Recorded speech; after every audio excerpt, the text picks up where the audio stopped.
emakhosini unusual signs that you have isilwane uthokoloshi. Abanye baba the way bathanda uthokoloshi mhlambulala nani ngamnandi ne, because of nithi how to there's always a question appearayo ukuthi uyikhipha kanjani my spiritual husband. How do you get rid of spiritual my spiritual husband? You cannot, number one, call it your spiritual wife, your spiritual husband. Already ngokamoya uyivumile. You get my point? Soon as uthi I have a spiritual husband, remember ukuthi nina nithatha inkulumo ezikhuluma abantu bangaphandle nithi my spiritual husband. No, you can't allow that. You can't allow inkulumo enjalo ukuthi is spiritual husband. No, uvumelana nalowo moya ukuthi uown spiritual wife kushuthi yak-owner ikufake ejekeni. You understand? So hiyo i-first unusual sign ukuthi uyi-acceptile ngokuyibiza ngoba thina sithini i-divorce ke since is spiritual husband sakho. We don't even need nokuthi divorce because that marriage was not set by you nayo le silwane anivumelelanga. It's more like ngiyibiza nina a rapist more than a husband, because iyakhona ukuthi nyubukeze nithi yona yini wena isizulu sakushaya. Okay, right. Iyakuhlukumeza iyo ezingenela without imvumo yakho. Angithi. All right. Unusual sign kunalabantu laba kakhulu abazitshela ukuthi mawunobizo noma uku spiritual journey ufila ngathi ungazi isolate ebantwini ube wedwa. No, not always the case. Umoya omuhle loyo.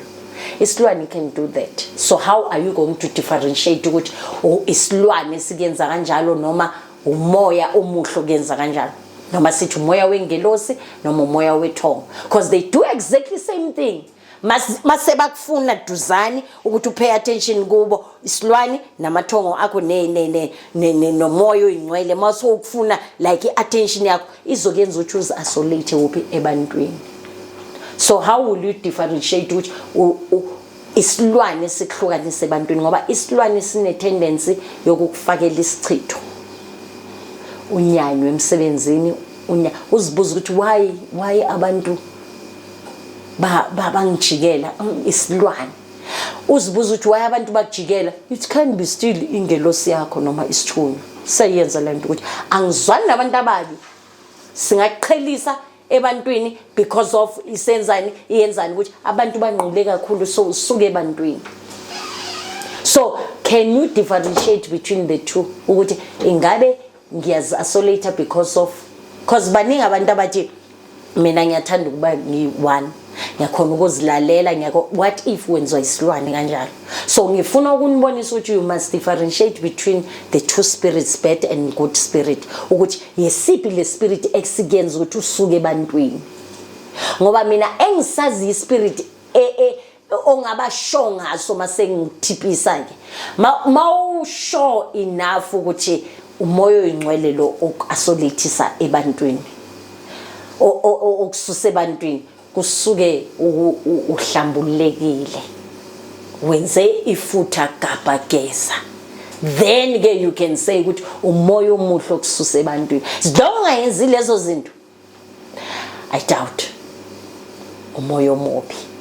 Kubuye futhi kukhona labantu laba abathi banama discharge, even nomuntu wesilisa unokuzizwa ngathi unukelwa kabi. Ngiyabona uceda ukugeza ukuchama kwakho nje somushile lapha. Bad odor ne? Yes. Mau kala uzwa leso smell esingekho right kenzeka ukuthi akusukudla okudlayo kanti lesi silwane. Lesisilwane siyakhona ukuthi lo munye umuntu wesilisa ozizele vele ngothando nanoma ngabe bekakuthanda kanjani, by the time alala nawe lo moya lo mnuku uyanyuka kuyena, then akasabuyi kuwena.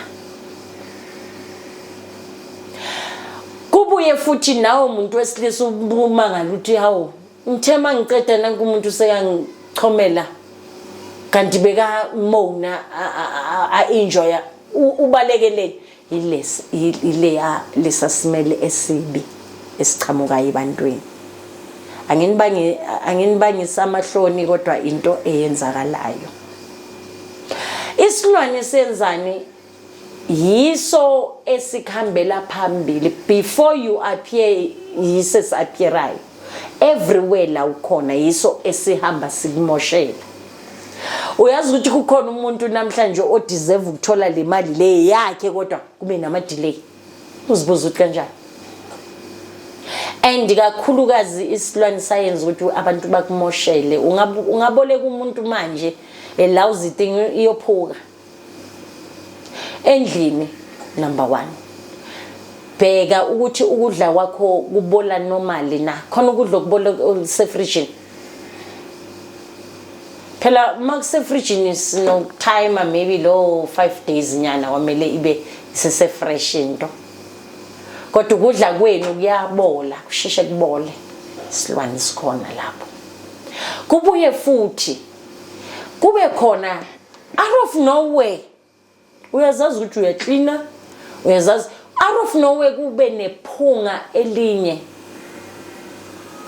Kunalephunga leli livele livuke nje esikhaleni. Uzibuza ukuthi yini lenukayo, uzuyibheka ukuthi yini, maceda inyamalale lo moya lo mnuko. Ngiyazi nakwazi lo. Kuyafika la ukuthi indawo yakho ujwayele kukini, kujwayele, but kube nalesa simele out of nowhere. And isikhathi eside siyavela bese sithi kuyabonisa ukuthi anikho nodwa la endlini. Nangis kubuye futhi ke kube nale silwane esizokufunisa niyakwata mangikhuluma ngobumnandi. Kukhona lesilwane esizokufunisa ubumnandi, knowing exactly ukuthi uzobuya nendoda lapho, uzobuya nomfazi lapho. It must. Lesisilwane ukuthi nanoma ngabe ngempela awufuni ukuya kodwa uzophuma uye ebumnandini, ubuye nomfazi, ubuye nendoda. And mawungathi uthola ukubheka lento iyenzeka njalo mawuqala uphuma kunendoda olala naye, kunomfazi olala naye. Lapho usebenziswa ilesi silwane. The owner yesilwane uya benefita. The more you have sex, the more yena aba rich. Hey mhlambululi, hlambulula ingqondo zabantu, hlambulula abantu. Aim yalesilwane wena uzitshela ingakho ngisho ithi ngizifrostani ngehlisa umoya because bangihlebela kakhulu and then bakhuluma izinto nami ngiconfuse, nami ngiyafuna ukuba ne2% kodwa angikhona. Lento is so simple to understand it. There's no way ukuthi njalo mawuye bomnandini uyathandwa uthola lo muntu wesilisa noma lo muntu wesifazane maceda kuphelele lapho. Izokucost ukuthi uthole omunye. If yenzeke 4 times ngicela ume ungasajoli ulungisa impilo yakho, ngoba by the time uyolungisa uzobe so phuza amaphilisi. Angazi ukuthi nangizwakala. Too much of everything is wrong. Ungayenzi ukuthi lokho izirepeata kaningi because uzolala nelizwe lonke. Have time yokuthi awuthi ngibhekane nempilo yami, ngithole inhlambululo, ngithole i-cleansing because lo moya kwamele ususwe.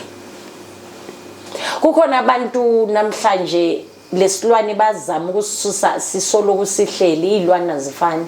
Kunesilwane okhula phansi kwaso, kunesilwane osithola from ubathakathi. Esiphuma from ubathakathi it's easy to get rid, and then